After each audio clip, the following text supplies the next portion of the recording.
Choi Guangchang kembali ke tren positifnya dengan meraih kemenangan ketika melawan GS Caltex tanpa ampun. Mega dan kawan-kawan berhasil mencatatkan kemenangan telak 3-0.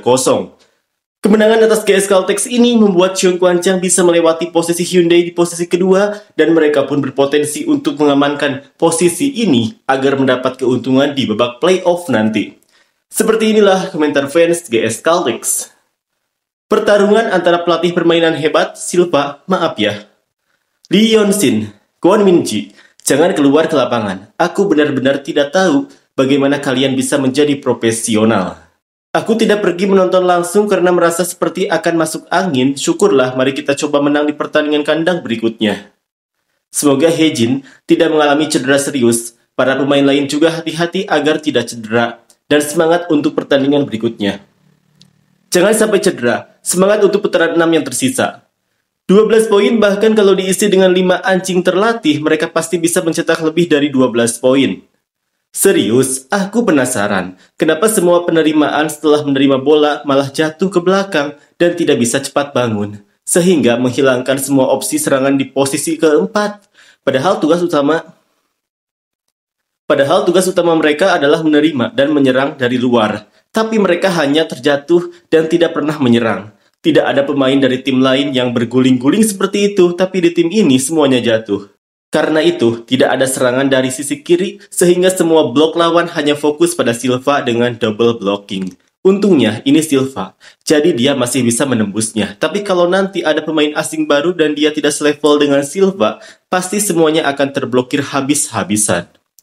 Apakah Kim Yeon-shin hanya memikirkan Silva saja? Apakah pemain lainnya dianggap hanya sebagai hiasan? Kenapa mereka tidak diberi bola?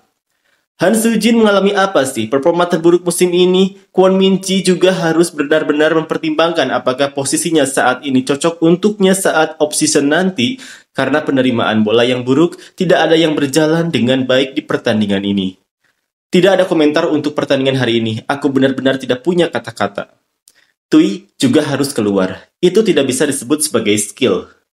Yong Taek dari GS Caltex tidak berpikir sama sekali, jadi An Moon-sok juga salah satu mengira dirinya sebagai raja bajak seperti Silva. Pergantian pemain, kesempatan challenge, dan manajemen pertandingan semuanya dilakukan tanpa berpikir. Sepertinya tim dari pasar kecil tidak perlu auditor eksternal melihat hal seperti ini. Memang benar bahwa Warrior dan GS harus tetap dengan Cha Sang-hyun dan Shin Yong-chul sebagai jawabannya.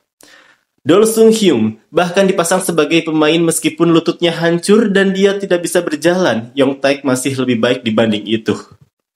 Yeon-shin bahkan tidak setengah dari Jiwon. Jiwon sendiri hanya sekitar 60% dari Hejin. Pada akhirnya GS Caltex adalah An Hejin.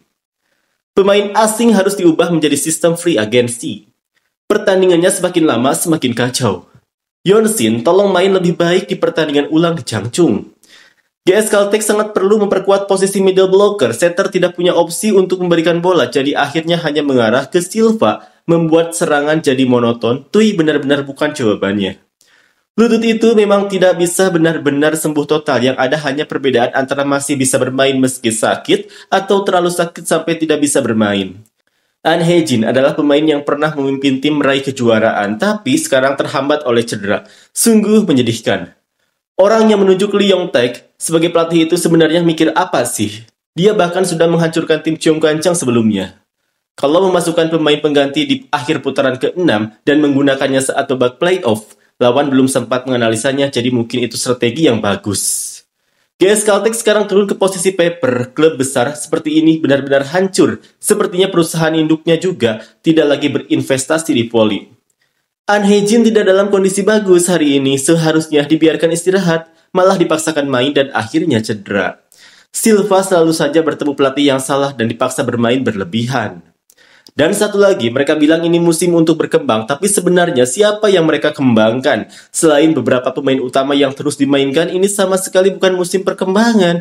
Ada banyak pemain muda yang harus dipersiapkan untuk masa depan, tapi mereka malah dibiarkan di bangku cadangan sepanjang musim. Sungguh ironis membicarakan perkembangan sambil tidak memberi kesempatan bermain. Lalu, bagaimana dengan musim-musim mendatang? Terima kasih kepada mantan pelatih Lee Yong Taek atas kerja kerasnya yang tidak terlihat. Saya percaya manajemen saat ini sedang berusaha mencari pelatih baru dengan cepat dan merombak tim. Pelatih, terima kasih sudah menyerah dengan cepat pada pertandingan hari ini. Di set ketiga, dengan mengganti semua pemain utama, penyerang, setter, dan cadangan, kelihatannya sejak set kedua pun sudah tidak ada niat memberi Silva waktu istirahat. Akhirnya, pertandingan cepat selesai, dan berkat pelatih, Silva bisa beristirahat dengan baik.